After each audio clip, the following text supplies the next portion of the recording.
রাজকন্যা নূরজাহান সাধারণ একজন সোলজারের প্রেমে পড়ে।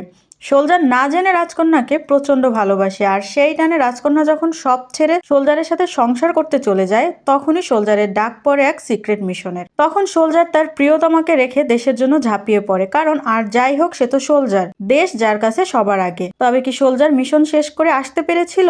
তাদের কি সংসার করা হয়েছিল, নাকি এক অনন্ত অপেক্ষার দিন শুরু হলো রাজকন্যা নূরজাহানের? কি হয়েছিল সোলজার রামের সাথে জানতে পুরো ভিডিওটি শেষ পর্যন্ত দেখুন। মুভির শুরুতে দেখা যায় একজন সন্ত্রাসী নেতা কিছু ছেলেদের সামনে দাঁড়িয়ে কথা বলছে, কারণ এই ছেলেগুলোকে কাশ্মীরে পাঠানো হচ্ছে। তারা পরিকল্পনা করছে ছেলেগুলোকে কাশ্মীরে পাঠিয়ে তাদের ভারতীয় নাগরিকত্ব পাইয়ে দেবেন, এবং এরপর সেখানে তাদের মাধ্যমে বিশাল কিছু করার পরিকল্পনা করেছিল। সেই ছেলেদের মধ্যে একজন তার ছোট বোনকে নেতার কাছে রেখে যায়। এরপর সেই ছেলেদের সীমান্ত পার করিয়ে পাঠানো হয় কাশ্মীরে। তখন পাকিস্তানি মেজর আবু তারিক এই অপারেশন সম্পর্কে খোঁজ পায়, কিন্তু সে তাদের যেতে দিতে চায় না। এরপর তার সিনিয়র অফিসারের ফোন আসে। সে বলে ছেলেগুলোকে ছেড়ে দিতে, এবং বলা হয় এই ঘটনা অফ রেকর্ড রাখতে। উপরের চাপের কারণে বাধ্য হয়ে তাদের যেতে দেয়। এরপর গল্পটি 20 বছর পরে চলে যায়। আমরা দেখি আফরিন নামের এক পাকিস্তানি মেয়ে লন্ডনে পড়াশোনা করত। সে ভারত এবং ভারতীয়দের প্রচণ্ড ঘৃণা করে এবং তাদের বিরুদ্ধে স্লোগান দেয়।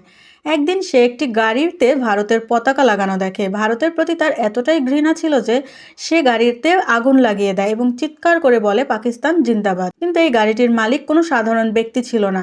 সে সরাসরি তার কলেজে পৌঁছে যায় এবং তাকে ক্ষমা চাইতে বলে। কিন্তু ভারতের প্রতি আফরিনের এতটাই বিদ্বেষ ছিল যে সে ক্ষমা চাইতে রাজি হয় না। তখন সেই ব্যক্তি বলে, যদি তুমি নিজের ভুল বুঝতে না পারো এবং ক্ষমা না চাও, তাহলে তোমাকে এর ক্ষতিপূরণ দিতে হবে। তুমি যে গাড়িটি পুড়িয়েছ তার দাম $10 লক্ষ দিতে হবে, না হলে বহিষ্কার হবার জন্য প্রস্তুত হও। তবুও সে ভয় পায় না। আফরিন ক্ষমা চাওয়ার পরিবর্তে টাকা দেওয়ার সিদ্ধান্ত নেয়, কিন্তু তার কাছে এত টাকা ছিল না। তাই সে চিন্তা করে তার দাদার কাছে পাকিস্তানে যাওয়ার। ছোটবেলায় তার দাদা জোর করে তাকে লন্ডনে পড়াশোনা করতে পাঠিয়েছিলেন, যার কারণে সে গত 2 বছর ধরে কোনো যোগাযোগ করেনি। কিন্তু এবার সে টাকা জোগাড়ের জন্য দাদার কাছে যায়। যখন সে তার দাদার বাড়িতে পৌঁছায়, তখন জানতে পারে তার দাদা মারা গেছেন এবং সেই পাকিস্তানি মেজর আবু তারিক হচ্ছে তার দাদা। এরপর তার দাদার আইনজীবী তার সঙ্গে দেখা করতে আসেন। সে আইনজীবীর কাছে দাদার সম্পত্তি চায়, কিন্তু আইনজীবী তাকে তার দাদার লেখা চিঠি হাতে ধরিয়ে দেয়। চিঠিতে লেখা ছিল, আমি তোমাকে তোমার ইচ্ছার বিরুদ্ধে লন্ডনে পাঠিয়েছিলাম। যখন তুমি এই চিঠি পড়বে তখন হয়তো আমি আর থাকবো না, কিন্তু আমি লেফটেন্যান্ট রামকে দেওয়া আমার প্রতিশ্রুতি পূরণ করতে পারিনি। 20 বছর আগে লেফটেন্যান্ট রাম আমাকে একটি চিঠি দিয়েছিলেন, যা আমাকে সীতা মা লক্ষ্মীর কাছে পৌঁছে দিতে বলেছিল, কিন্তু আমি তা পারিনি। আমি জানি না সীতা কতদিন ধরে এই চিঠির অপেক্ষায় আছেন।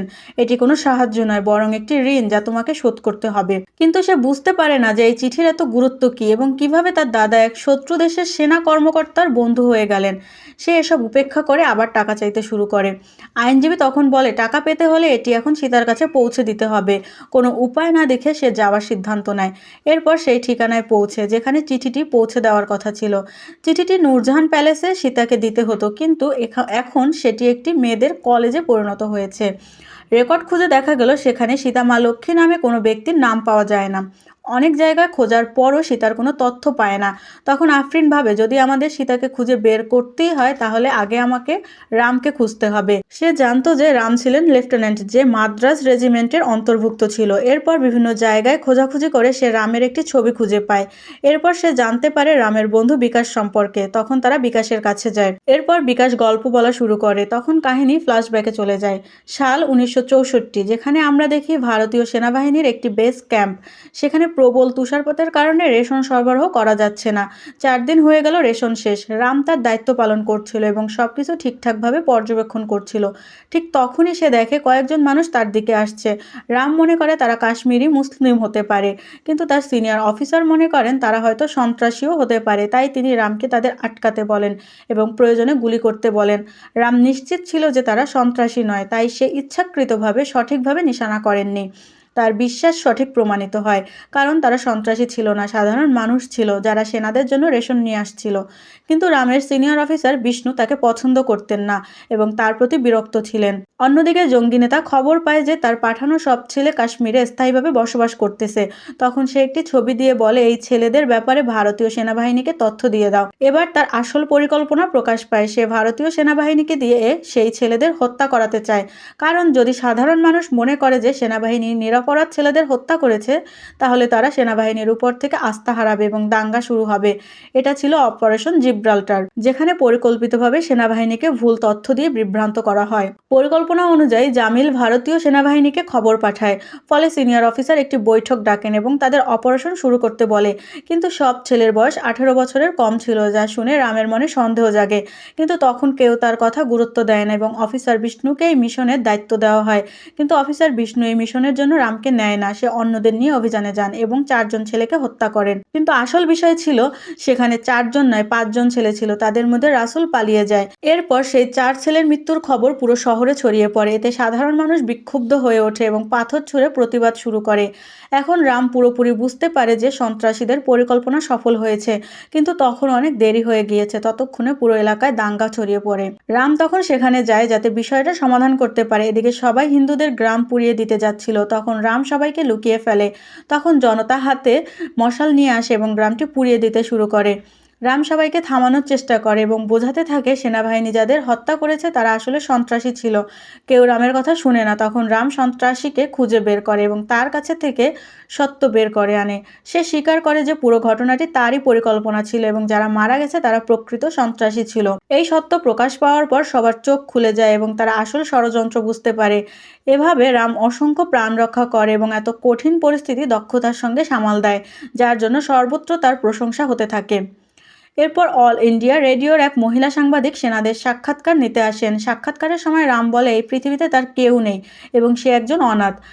এরপর সেই মহিলা তার রেডিও শোতে বলেন, একজন একাকী সৈনিক আছেন যে কাশ্মীরে থাকে এবং আমাদের রক্ষা করেছেন। তিনি রামের কাছে একটি চিঠি লেখেন, লেফটেন্যান্ট রাম, আমরা জানি না কোথায় লিখলে সেই পরিবার জানতে পারবে যে তাদের সন্তান জীবিত আছে, কিন্তু আমরা জানাতে চাই যে আমি বেঁচে আছি।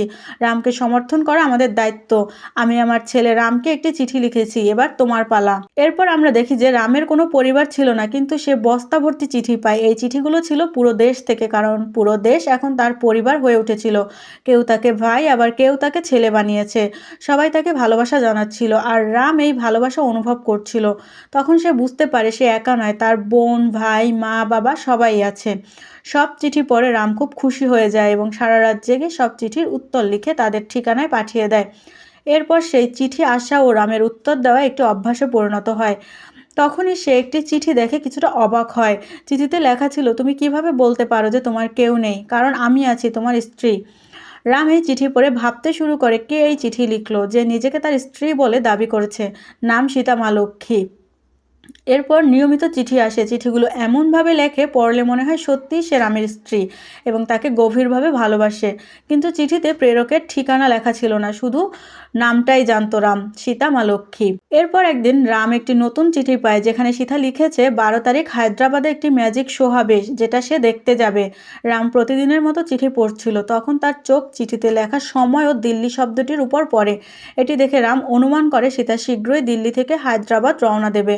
তাই সে দিল্লিতে গিয়ে হায়দ্রাবাদগামী ট্রেনে ওঠে এবং সীতাকে ট্রেনে খুঁজতে শুরু করে। অনেক চেষ্টা করার পর অবশেষে রাম সীতাকে খুঁজে পায়। প্রথমবার তার দিকে এক দৃষ্টিতে তাকিয়ে থাকে, কারণ সীতা দেখতে অপূরূপ সুন্দর ছিল। এরপর রাম কিছু চিঠি সীতার হাতে দেয় এবং বলে, এখানে তোমার সব প্রশ্নের উত্তর আছে। তুমি কখনো নিজের ঠিকানা লিখতে না, তাই আমি নিজেই নিয়ে এসেছি। এরপর সে ট্রেনের ভুল বগিতে চলে যায়, যার ফলে আর দেখা হয় না। রাম তার বন্ধুর বাড়িতে গিয়ে দ্রুত টেলিফোনের কাছে যায়, কারণ সে সীতাকে এই টেলিফোন নাম্বার দিয়ে আসছে। তখন জানতে পারে টেলিফোন 1 সপ্তাহ ধরে বন্ধ। এর মধ্যেই দরজায় কেউ নক করলে খুলে দেখে সীতা আসছে। সীতা রামের সাথে দেখা করতে আসছে। রাম খুব খুশি হয় এবং তার মনের সব কথা সীতাকে বলতে শুরু করে। কিন্তু সীতা হেসে বলে, আমি সব চিঠি লিখেছিলাম কারণ আমি ভেবেছিলাম আমাদের কখনো দেখা হবে না, হয়তো আমাদের দেখা না হওয়াই ভালো ছিল। সে সরাসরি কিছু না বললেও তার চোখ আলাদা কিছু গল্প বলছিল। এরপর বর্তমান সময় ফিরে আসে। বিকাশ বলে, আমি জানি না এরপর কি ঘটেছিল, তবে রামের বন্ধু দুর্জয় শর্মা হয়তো জানে। আমি তোমাদের দুর্জয়ের ঠিকানা দিচ্ছি। এদিকে রামের সিনিয়র অফিসার বিষ্ণু অবসর নিতে চলেছেন, কিন্তু তখনই তার কাছে একটি ফোন কল আসে। ফোনে বিষ্ণু জানতে পারে যে আফরিন রামের সম্পর্কে তথ্য জানতে চায়, কিন্তু দেরি হওয়ায় আফরিন বিষ্ণুর সাথে কথা বলতে পারে না। এরপর অফিসার বিষ্ণু নির্দেশ দেন আফরিনের সম্পর্কে সমস্ত তথ্য খুঁজে বের করতে। এদিকে তারা রামের বন্ধু দুর্জয়ের কাছে পৌঁছে যায়। এখান থেকে কাহিনী আবার অতীতে ফিরে যায়। যখন রাম সীতাকে খোঁজ করতে সেই ম্যাজিক শোতে যেখানে সীতা যাওয়ার কথা ছিল, ভিতরে সীতার বান্ধবী রেখা রামের সাথে দেখা করে এবং কথা বলে, তখন রাম জানতে পারে যে সীতা একজন নৃত্য শিক্ষিকা যে নূরজাহান প্যালেসে বসবাস করে। ধীরে ধীরে রাম আর সীতার মধ্যে খুব ভাব হয়। তারা প্রায় রামের সঙ্গে ঘুরতে যেতে শুরু করে। তখন রাম জানতে পারে তাদের প্রথম দেখা হয় ট্রেনে নয়, বরং কাশ্মীরে হয়েছিল। সেদিন সীতা সেই গ্রামে উপস্থিত ছিল এবং সেই সময় দাঙ্গাকারীরা পুরো গ্রাম জ্বালিয়ে দিচ্ছিল। সীতা সেখানে ঘুরতে গিয়েছিল কিন্তু দাঙ্গার মধ্যে পড়ে যায়। তখন রাম সেখানে উপস্থিত হয় এবং তাকে বাঁচায়। তারপর থেকে রামের প্রেমে সীতার চিঠি লেখা শুরু। রাম ও সীতার সম্পর্ক আরও গভীর হয়। এই ঘটনা জানার পর রামের মনে সীতার প্রতি আরও গভীর ভালোবাসা জন্মায়। অন্যদিকে সীতা তো রামকে আগেই ভালোবাসত। একদিন রাম সীতার কাছে নূরজাহান প্যালেসে গিয়ে তাকে বিয়ের প্রস্তাব দেয়। এতে সীতা ভয় পেয়ে যায় এবং কিছু না বলে সেখান থেকে দৌড়ে চলে যায়। আবার কাহিনী বর্তমান সময়ে ফিরে আসে। এরপর দুর্জয় তাদের রামের তোলা সীতার একটি ছবি দেখায়। তারা সেই ছবি নিয়ে আবারও নূরজাহান প্যালেসে যায় আর সেখানে গিয়ে তারা দেওয়ালে একটি ছবি দেখে। অবাক হয়ে যায়। দেওয়ালে ছবির নিচে লেখা রাজকুমারী নূরজাহান, আর তার হাতে থাকা সীতার ছবি রাজকুমারীর ছবির মেয়েটা একই। তারা বুঝতে পারে আসলে তারা যাকে খুঁজছে সে রাজকুমারী নূরজাহান, সীতা মা লক্ষ্মী নয়। কিন্তু রাম কখনোই এই সত্য জানতে পারেনি। অন্যদিকে অফিসার বিষ্ণু বিকাশের কাছে পৌঁছে যায় এবং তাকে আফরিন সম্পর্কে জিজ্ঞাসা করে। বিকাশ বলে সে লন্ডন থেকে এসেছে এবং একটি বই লিখেছে, কিন্তু বিষ্ণু বলে যে সে আসলে পাকিস্তান থেকে এসেছে এবং সে হলেন তারিকা সাহেবের নাতি। তখন বিকাশ আফরিনের ঠিকানা দেয় আর এদিকে আফরিনও সীতার খোঁজে বেরিয়ে পড়ে। তখন কাহিনী আবার অতীতে ফিরে যায়। সীতা ওরফে রাজকুমারী নূরজাহান ছোট শিশুদের খুব ভালোবাসত। একজন রাজকন্যা হয়েও অত্যন্ত সাধারণ জীবনযাপন করতেন। যখন রাজকুমারী নূরজাহান রেখাকে রামের ব্যাপারে সব বলে, রেখা বলে সব সত্যি বলে দিতে। কিন্তু সীতা সত্যিই রামকে ভালোবাসত এবং তার সাথে জীবন কাটাতে চায়। কিন্তু সে একজন রাজকন্যা, তার ভাই কখনোই এক সাধারণ মানুষের সাথে তার প্রেম মেনে নেবে না। তখন সে ভাবতে থাকে, আমি কি ভুল করলাম? আমার কি রামকে চিঠি লেখা উচিত হয়নি? তখন তার পরিবারের জন্য একটি খারাপ সংবাদ আসে। ওমানে অর্থনৈতিক সংকটের কারণে সেখানে সুলতান সব শিল্পের উপর কর্তৃত্ব নিয়ে নেয়, যার ফলে সেখানে থাকা নূরজাহানের ব্যবসাও হাতছাড়া হয়ে যাচ্ছিল। এ নিয়ে নূরজাহানের ভাই আকবর চিন্তিত। তখন তার উপদেষ্টা বলে, যদি আমরা সুলতানের ছেলের সাথে নূরজাহানের বিয়ে দেই তবে আমাদের সম্পত্তি রক্ষা হতে পারে। তাই তারা নূরজাহানের বিয়ের প্রস্তাব পাঠায়। এদিকে রাম মনে করে সে তার ব্যাপারে না বলেই সীতাকে প্রস্তাব দিয়েছে, তাই এবার সে নিজের ব্যাপারে সব বলে আবার প্রপোজ করবে। রাম মাত্র 4 দিন পরে ফিরে যাবে। এখন সে গ্রামে যাবে। এবার সীতা তার সাথে যেতে রাজি হয়, কারণ সে জানতো হয়তো এরপর তার আর কখনো দেখা হবে না। তারপর রামের ফিরে যাওয়ার সময় আসে। তখন সে সীতাকে বলে, আমার ট্রেন আগামীকাল রাতে, আশা করি তুমি আমাকে অবশ্যই দেখতে আসবে। সীতা রামের সাথে শেষবার দেখা করার চিন্তা করেছিল, কিন্তু তখন কিছু মানুষ ওমান থেকে এসে জানায় যে ওমানের রাজপুত্র নূরজাহানকে পছন্দ করেছে। সীতা আর আসে না এবং রাম স্টেশনে অপেক্ষা করে, কিন্তু তারা শেষবার দেখা করতে পারে না। এই কারণে রাম অনেক কষ্ট পায়। যখন সীতা রামের সাথে গ্রামে ঘুরতে যায় তখন সাংবাদিক তাদের ছবি তুলে রাখে। এরপর একটি বড় খবর ছাপিয়ে দেয়, যার শিরোনাম হয় রাজকুমারী নূরজাহান একটি সাধারণ মানুষকে ভালোবাসেন। এই খবর সবার দেখার পর ও বিয়ের ভেঙে দেয় আর নূরজাহান সব সম্পর্ক ভেঙে দিয়ে সীতারূপে রামের সঙ্গে থাকতে কাশ্মীরে চলে যায়। রাম সীতাকে দেখে খুব খুশি হয়। সে কখনো ভাবেনি যে সীতা তাকে এইভাবে দেখতে আসবে। এরপর কাহিনী আবার বর্তমান সময়ে ফিরে আসে। যখন আমরা দেখি আফরিন রেখার কাছে বসে এসব শুনছিল, তখন রেখা বলে রাজকুমারী নূরজাহান লন্ডনে আছেন। আফরিন সেখান থেকে লন্ডনে কল করে এবং জানতে পারে যে নূরজাহান কাশ্মীরে গিয়েছে এবং প্রতি বছর এই সময়ে সেখানে যায়। এখন আফরিন কাশ্মীরে যাওয়ার জন্য রওনা দেয়, কিন্তু যখন সে বিমান থেকে নামে সেনাবাহিনী তাকে আটক করে, কারণ তারা মনে করেছিল সে পাকিস্তানের গোয়েন্দা। সেখানে অফিসার আফরিনকে প্রশ্ন করতে শুরু করেন যে কেন সে রাম সম্পর্কে জানতে চাচ্ছে, যার কারণে আমাদের 32 জন সৈন্য মারা গেছে। তারপর অফিসার বিষ্ণু সেখানে আসে এবং তার সাথে একা কথা বলেন। এখন গল্প আবার ফ্ল্যাশব্যাকে ফিরে যায়। রাম এবং সীতা একটি হোটেলে গিয়েছে এবং সেখানে বিষ্ণু ও তার স্ত্রীও যায়। হঠাৎ একটি ছেলে বিষ্ণু স্যারের মাথায় পিস্তল ধরে। রাম খুব সাহসিকতার সাথে বিষ্ণুকে বাঁচিয়ে নেয়। তারপর ছেলেটিকে আটক করে আর বুঝিয়ে জঙ্গি লিডার আনসারির ব্যাপারে বিস্তারিত জেনে নেয়। এরপর একটি মিটিং হয়। আনসারিকে হত্যার জন্য একটি পরিকল্পনা তৈরি করা হয়।